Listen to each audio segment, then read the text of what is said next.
I don't even know where to start. I mean, I could talk about him all day. A handoff to Gaynor. He races past the Seahawks and he is gone, bringing the score 14-13. Chance Gaynor has emerged as the go-to weapon for the Port St. Joe football team this season. The junior has stepped up, filling you the get first holes downs. They can't stop you from getting first downs. They can't stop you from winning.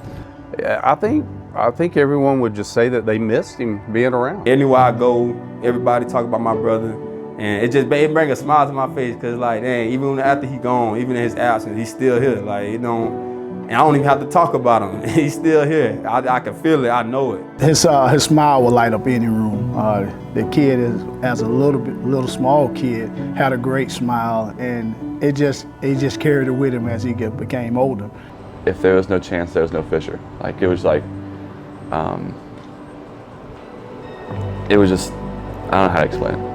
Yeah. Like best friends all growing up all throughout high school and stuff, elementary school.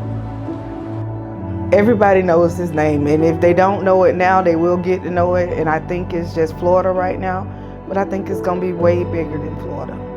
And when he passed away, we received gifts from all around the world. People from Africa and Paris were sending us cards and just different places. And this room is a reflection of that, of stuff people we've never met sending us stuff. And so we want to display it to show them, hey, we appreciate it. Thank you for thinking of our family. He was a 4.0 student, and I remember JJ looking at me, and I'm not sure it wasn't there. JJ was like, "He's not quite a 4.0, Jim," and you know, just to think that we were saying that, and I said, "Well, he is tonight."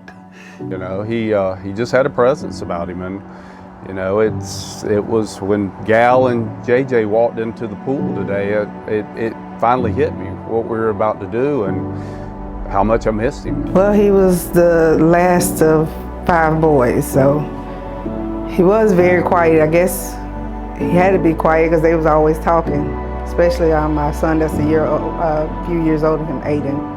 But he was always in competition with them.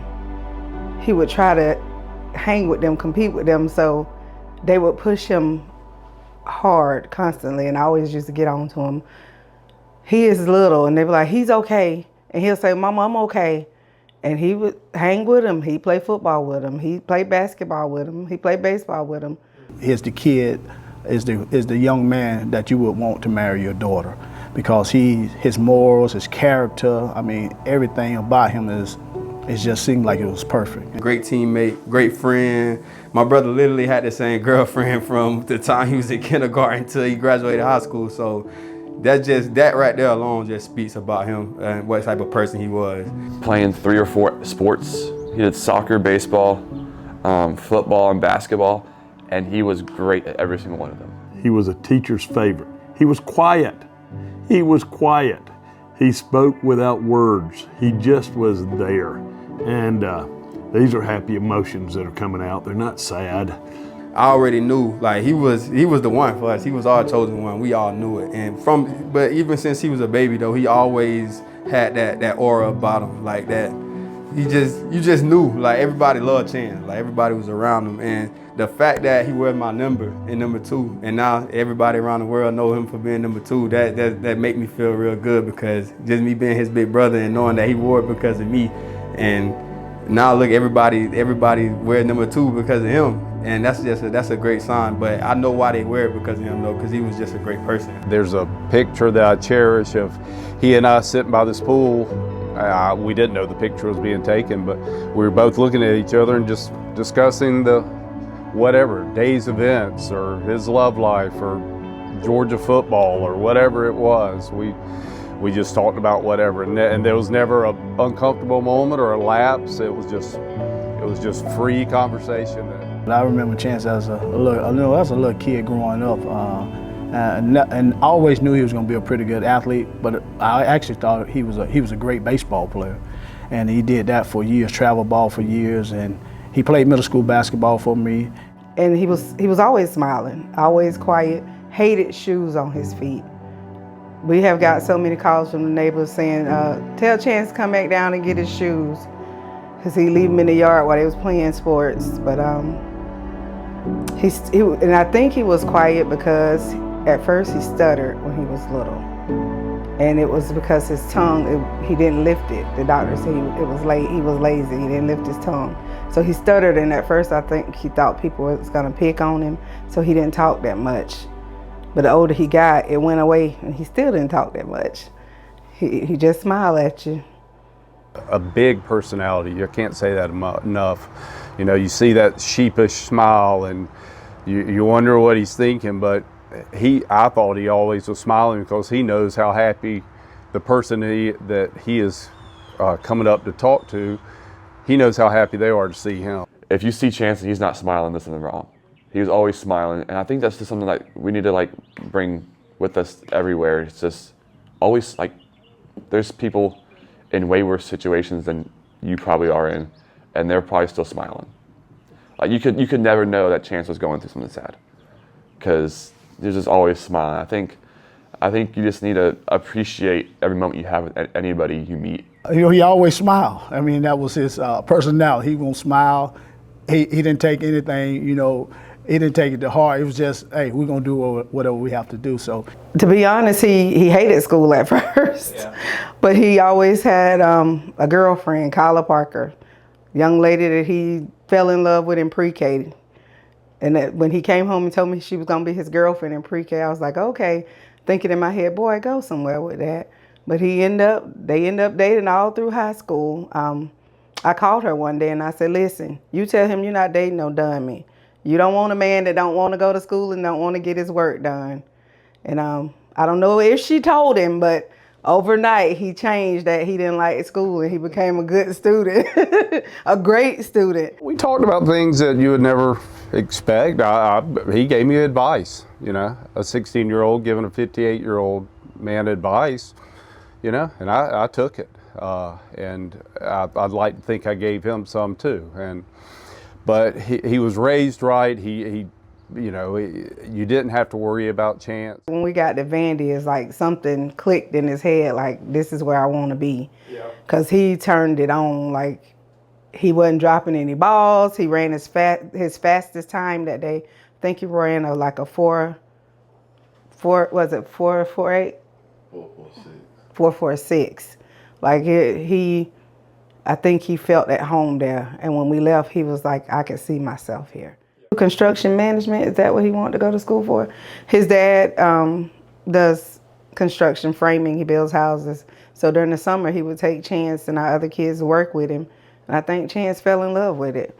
I didn't know until we went to Vanderbilt that that's what he wanted to do when he graduated. He said he wanted to do construction management. The day that he passed, I was actually in the house with him before he left, right? And I was laying in the bed. I never get scared in my own house, like never ever get scared in my own house. But it's like when he walked past, like a wind wrap just hit me, like, and I was gonna tell him something. Then I got out the bed because I was like, all right, let me go catch him. But by the time I could get to the front door to go tell him what I want to tell him, he was already gone down the street. Like, I don't share this story with nobody because it's like real dear to me. He was already going down the street. I was like, dang, he never left the house that fast. I don't know how, but I was like, whatever I got to tell him, I'll just tell him after the game. Like, I'll tell him after the game is over. So that day, it started raining real bad. And anybody know our history with Liberty County, we just don't get along. Like, it's not, when you go back to that stadium, it's always like a bad feel to this. Like, it's like there's never a good outcome. And as you can tell now, it's still the same way. It's never like a really good outcome. So I actually didn't go to the game. On that evening in September, it was a cold, rainy night. And Liberty County High School is probably 55 miles up the road. And we decided not to even take the band. That night, we were going to make a business trip out of the ball game. It may have been the only game I've missed in 5 years. I was sick. I was on my couch. We was on the field actually with Mr. Norton, and we was on the, so Liberty County had like a track around the football field, and so we was past the track, but we was just on the grass on our home side. And he stands at the fence at every game, and I'm sitting in the stands with other moms, and we talking about college. And Chance had just turned 18 2 weeks before he passed away, so we was talking about that. And they said somebody's down, and I went to count, and so I was like, okay, I don't see 2, I don't see 1, I don't see this number. I think it was 3 because that was Aiden's number. And I just assumed whoever had a cramp. A few minutes before halftime, I was standing in the end zone with some of our friends. We're a small community, and Calvin Pryor said, "Look, I think one of our boys is down." They told my friend Elizabeth that it was her son, Aiden. Well, my husband's got on me before about running on the field, especially when there's nothing but a cramp. So I was like, I'm not getting up running to the field. Well, my friend Elizabeth didn't get the memo because she jumped up and she ran to the field. So I took off behind her to support her in case something was wrong. Well, when we got there, she didn't turn around. She kind of leaned to the side so that I could see it wasn't Aiden, it was Chance. And I think I just fell to my knees because I was like, hold up, that's my baby. We seen when Chance went down, and as we got closer, Mr. Norton said, "Hey, let's go check and see what's going on." So we walked up and got a little closer. And it's just a look on his face, like I knew something wasn't right. And I heard them saying that the ambulance, they were calling for the ambulance to come. So I knew it wasn't a cramp. When they rolled Chance over, it was number 2. It was their child. They had walked on the field to support another single mother and be there for her. And all of a sudden, like a laser beam, it all turned to them. They finally got him in the ambulance, and my husband tried to get in, and they told him no, that they wasn't going to allow him in. So he was like, well, where are you taking him?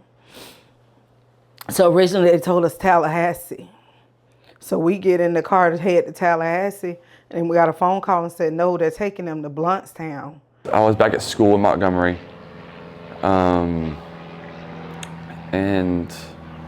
I'm just sitting in my room talking to my roommates, and my girlfriend texted me because she was a cheerleader, and she's like, Chance got taken away to an ambulance. I was like, what? So I texted my mom, I was like, what's going on with Chance? And she's like, they don't know, he just collapsed on the field. We were listening to the game, and I knew something wasn't quite right, and then Jim Norton texted me. He said, you need to get up here immediately. When we got there, the doctors were working on him, and at first we were calm because we felt like for some reason it was like we was at peace. Like I thought he was gonna come home because I wasn't nervous. I just felt like, okay, they're gonna get him right and we're gonna go home. My husband wasn't nervous. I was trying to calm everybody in the lobby down because a lot of the kids, a lot of the players followed us over there. So the doctor came out and he went to say something. I said, wait, just let me see him. And I remember somebody telling him, I don't think that's a good idea. And I said, just let me see my baby. So he let me go back and he said, ma'am, I'm sorry. There's nothing else we can do.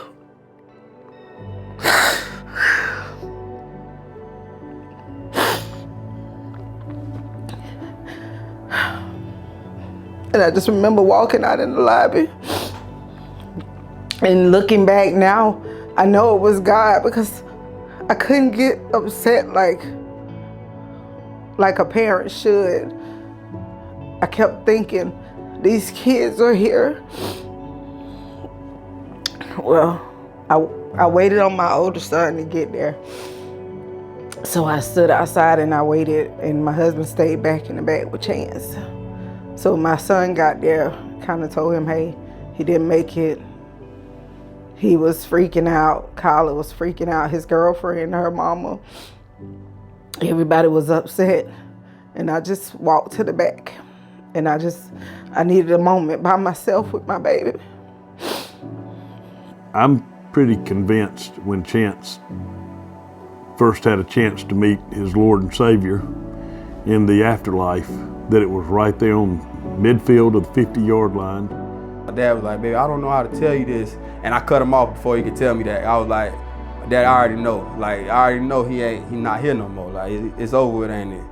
gut wrenching because somebody that you knew personally and you coached, it was kind of hard to see the kid being taken off. So I never hesitated, jumped in the car, and I was in Blountstown before the team buses were leaving, and went straight to the hospital, and the first person I saw was Gal, and she knew then, you know, that he had passed, and that was a very sad, maybe one of the sadder nights of my life, and it kind of shook our community to its core. She's like, Chance passed away. I was like, there's no way. Like, that's not a cool joke to do.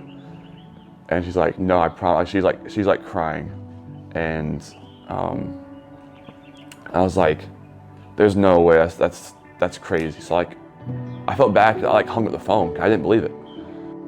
Knowing the news that was about to be announced to the family that night of Chance's passing and at the Blountstown Calhoun Liberty Hospital, we had prayed outside, Gal and JJ, Chance's parents, and the doctor said he had done everything, and you know, they were at the end, and it was going to be called, and they were going to announce. So we kind of had a 5-minute head start of what was going to be done.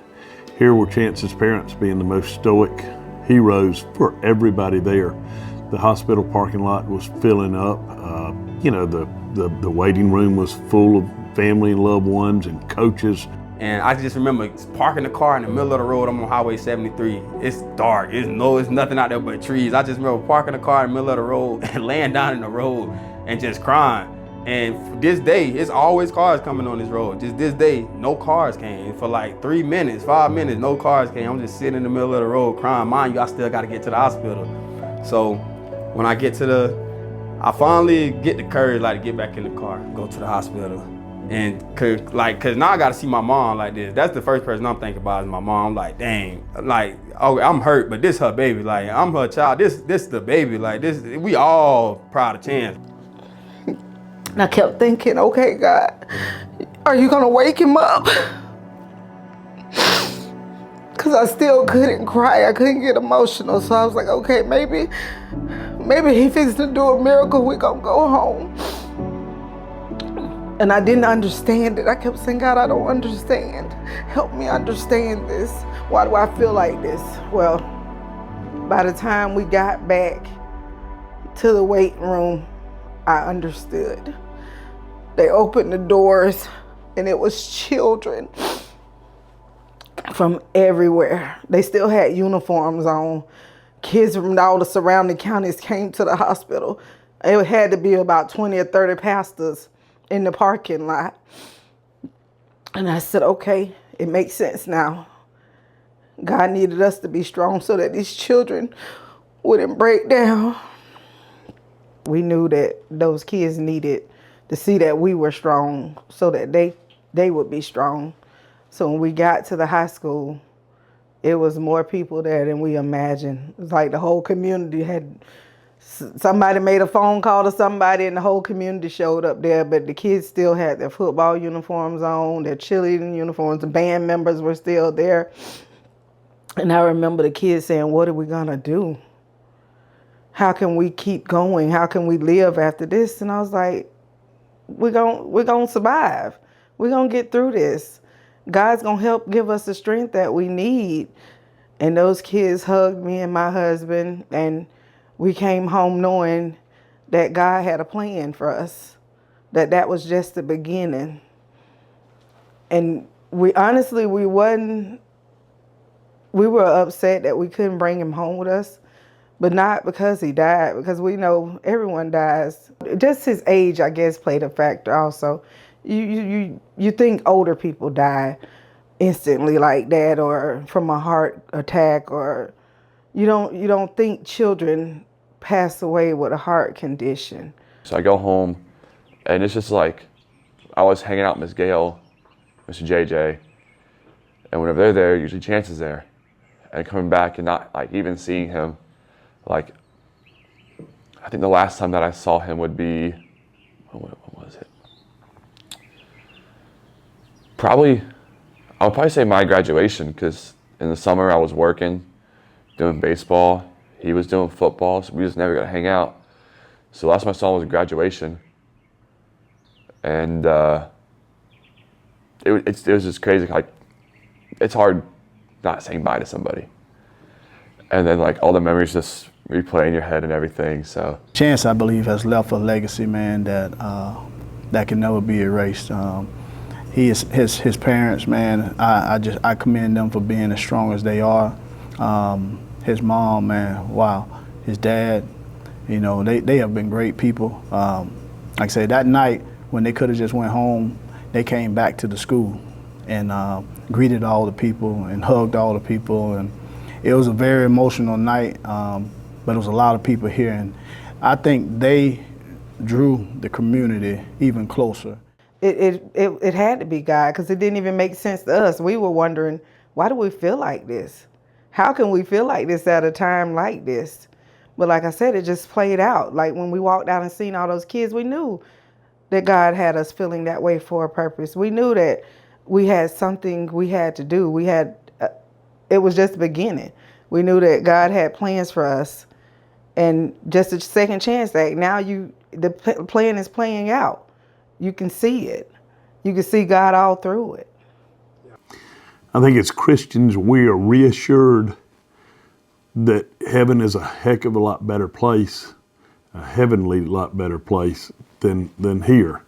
And I think Chance probably got there and realized the same of what we pray for. And I think that's the greatest comfort that his parents have to go with to this day. And I think it makes it an easy task to keep his memories alive. I'm sad we don't get to see him right now, but his picture is larger than life in the gymnasium. His numbers, his credentials are larger than life at the football field. Chance's tree is a little bit more solitary. It's down in the end zone, and I hope it stays by itself and we don't have to put another one. you know, with the world nowadays, we get so caught up in being apart. It's just, you know, political stuff, all that just makes everybody just go apart. But when something like that happens, it reminds everybody that like our time is not promised. So it brings everybody together. And I think that like that's just amazing. It's just like everybody like just remembers the memories of Chance and like how he was a big ball light to everybody. So who we play for has been fighting for a bill like this to pass for 20 years, I think. Over 20 years. Who we play for, other parents that have lost their children the same way, have been fighting to have a bill like this passed. So when that's how we met them, when we was at the state capitol fighting for this bill to go through. They were there with other parents that have lost their children, asking to please let this bill go through. And they're actually an organization that come in and do heart screenings for little to no money, donations sometimes. But the founders of it, they lost their college, they lost their friend. He was 16? His name was Rafe. He passed away the same way Chance did, but on the soccer field. And they went to college and got degrees, and they came back and started an organization, Who We Play For, to try to help save lives. So the Second Chance Act was probably born out of conversation on some of those days surrounding his funeral. And the Florida legislature and Governor DeSantis wrote that into law, signed it into law. And what better name to carry it forward? We hoping that other states pick it up, and I don't care about what they name it. I just hope that they take the same law and run with it. Help save these children from passing away too early. Save these children, help give them a chance to live a full life. A life that they should live, a chance to go to college, a chance to play on the next level. Not even play, because just a chance to be a student, a chance to be an adult, a chance to have a career, a family. We firmly believe that every child should have EKG or, you know, echocardiogram, but a screening that detects things. At our first screening, we caught 4 kids that had medical issues as related to their hearts. 2 of those kids had to have surgery. One of those kids is a relative of Chance Gainer's, and the doctor said, had she not had the surgery, she would have had the same type of episode that Chance had. If it wasn't for this and the publicity of Chance, she may have not have been diagnosed, and it could have saved her life. So you see the little placards of the AED, you got to have them around. I think it'll save lives moving forward, and that's a testament to Chance and his family. Chance has already saved lives, not just here in Port St. Joe and surrounding areas, but all across the state. You know, Chance is more than the Second Chance Act. He's a reminder. He's a reminder. We miss him till today. Always still thinking about him, the person that he was. My brother though, just seeing this in the documentary and everybody still backing her, and then just seeing how my mom responded after all that with everything she got going on, and she's doing way better than anybody I ever thought would. So way better than I did, and I lost my daughter, and I still don't think I'm really like doing too good from it. But I ain't gonna lie, my mom is a strong person. My stepdad definitely strong, like definitely strong. As a man, that's what you want to be. If you had ever lost a child, that's the type of man that I would want to be. I am thankful for my husband, and I'm glad that we are a team, because it took both of us to be strong for each other. If it wasn't the 2 of us, I don't think we could have made it without leaning on each other. Anything you want to just say to him? Just that I love him, and